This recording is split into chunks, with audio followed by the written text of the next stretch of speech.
Assalamualaikum warahmatullahi wabarakatuh. Kembali kita lanjutkan materi kuliah kita yang membahas ciri berpikir filsafat. Kali ini berpikir filsafat universal. Universal itu artinya menyeluruh. Jangan diterjemahkan dengan keseluruhan. Dapat pula diartikan dengan makna bersifat umum. Kata universal memiliki padanan kata yang relatif sama, yakni universalis. Universalis itu seseorang yang selalu berpikir komprehensif, menyeluruh, atau universalisme itu seseorang yang memandang bahwa suatu kebenaran baru dianggap benar jika kebenaran itu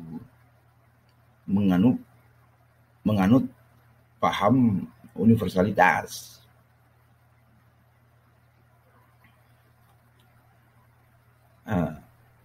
Universal itu jika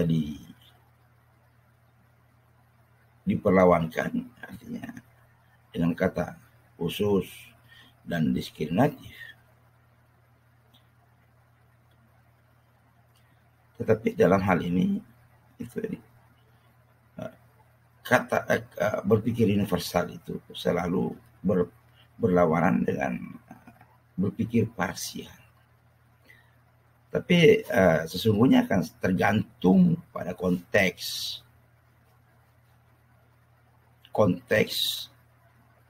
universal yang dimaksud atau disisipkannya kata-kata atau kalimat itu berpikir universal itu disisipkan.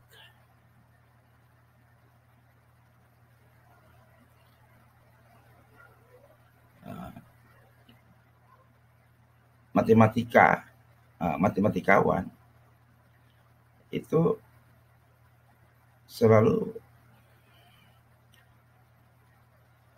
sering menempatkan kebenaran sebagai sesuatu yang seharusnya berlaku umum, di mana suatu kebenaran itu berlakukan. Misalnya, matematikawan mendefinisikan satu konsep himpunan sebuah bilangan asli, yakni 1, 2, 3, dan seterusnya. Ajaibnya, setiap manusia normal dengan pikiran berbeda pun bersepakat dalam makna di sini atau secara universal bersepakat dengan hanya satu konsep bilangan tersebut. Konsep himpunan ini menjadi fakta dan menjadi dasar argumentasi yang menyimpulkan bahwa matematika adalah konsep, gagasan, dan ide yang bersifat universal. Kebenaran pun harus seperti itu menurut logika mereka. Dalam konteks ciri berpikir filsafat, kata universal memiliki relasi aksi dengan apa yang disebut radikal. Ingat,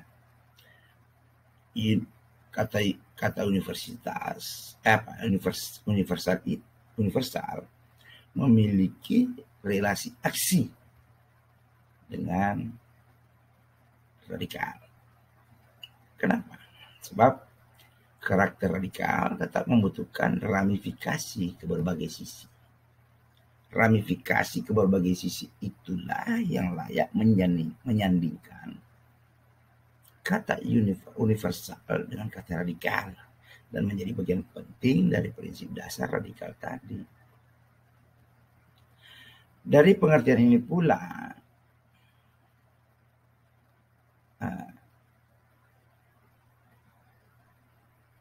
bisa kita asumsikan atau mengira mengapa setiap penguasa dimanapun itu, tidak terkecuali Indonesia, takut dengan kata radikal dan kata universal. Sebab radikal bukan hanya sekedar soal pendalaman dalam menganalisis suatu persoalan, tapi juga pada ramifikasi yang kompleks, universal. Kompleks itu kita bahasakan universal. Ramifikasi yang memungkinkan suatu letupan berpikir, misalnya merembes ke berbagai sisi yang sulit dibendung, sesulit kita membendung akar sebuah pohon. Ingat pertemuan sebelumnya berpikir radikal. Radikal itu akar mengakar. Karakter berpikir sejenis itulah yang menyebabkan seorang filsuf dalam kasus tertentu disebut universalis. Dalam konteks ilmu yang masih bersifat umum, misalnya suatu hari kita menyaksikan ada orang yang memperebutkan makna umum dari kata kebenaran. Pertemuan berapa itu tentang benar, kebenaran, kebenaran. Dari mana seseorang menyimpulkan bahwa sesuatu itu layak disebut benar atau salah? Alat apa, sarana apa, logika apa, bahkan sumber-sumber apa yang meyakinkan seseorang?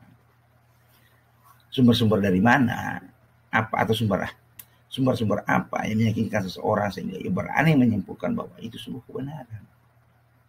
Karena begini, terkadang tanpa sadar kita meyakini sebuah kebenaran.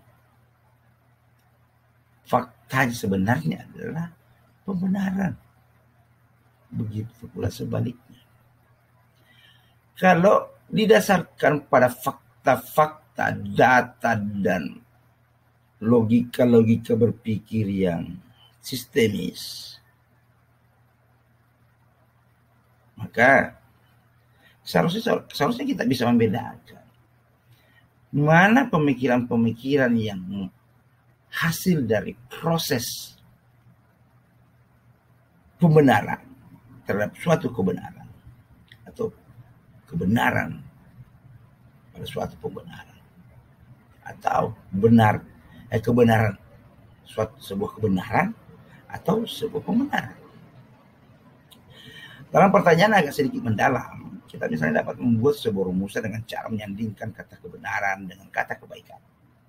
Apakah kebenaran atau sesuatu disebut benar itu bernilai baik atau tidak? Apakah mungkin setiap kebenaran otomatis menjadi sebuah kebaikan? Atau adakah kebenaran yang memungkinkan seseorang justru terjerembab dalam segenap ketidakbaikan? Narasi-narasi tersebut itu menjadi bagian dari jenis pertanyaan yang mengasumsikan adanya universalitas. Kebaikan dalam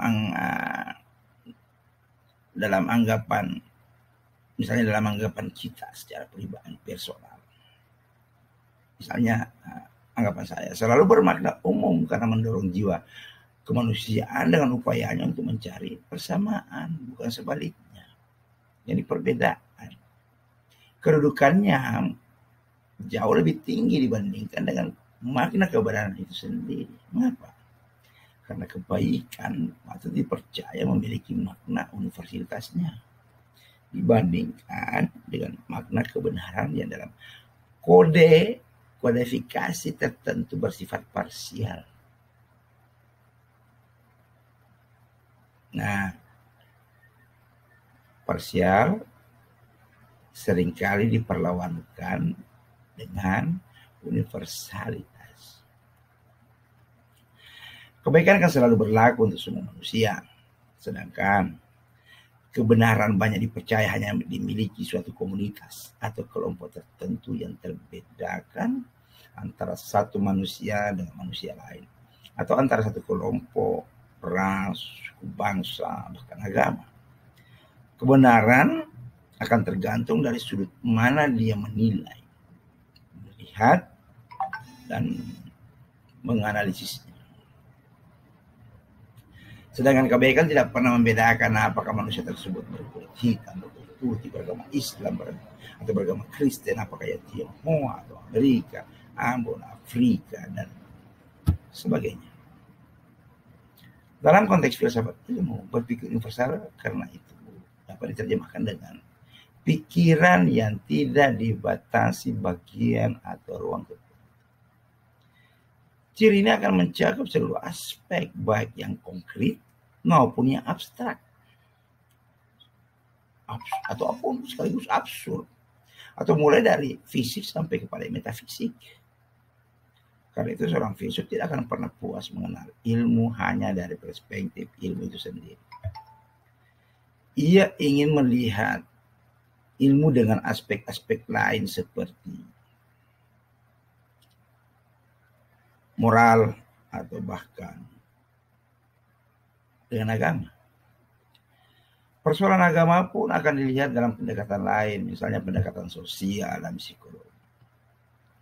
Ia ingin mengetahui apakah ilmu yang diketahui itu membawa manfaat atau tidak bagi pemenuhan hajat hidup manusia. Universal itu adalah bagaimana berpikir, mencoba berpikir menetralisir pandangan umum universal lah sifatnya dengan pertimbangan tersebut.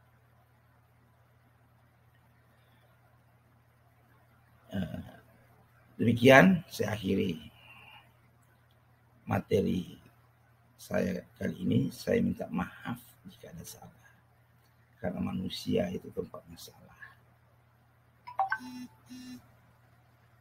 Billahi taufiq wal hidayah. Assalamualaikum warahmatullahi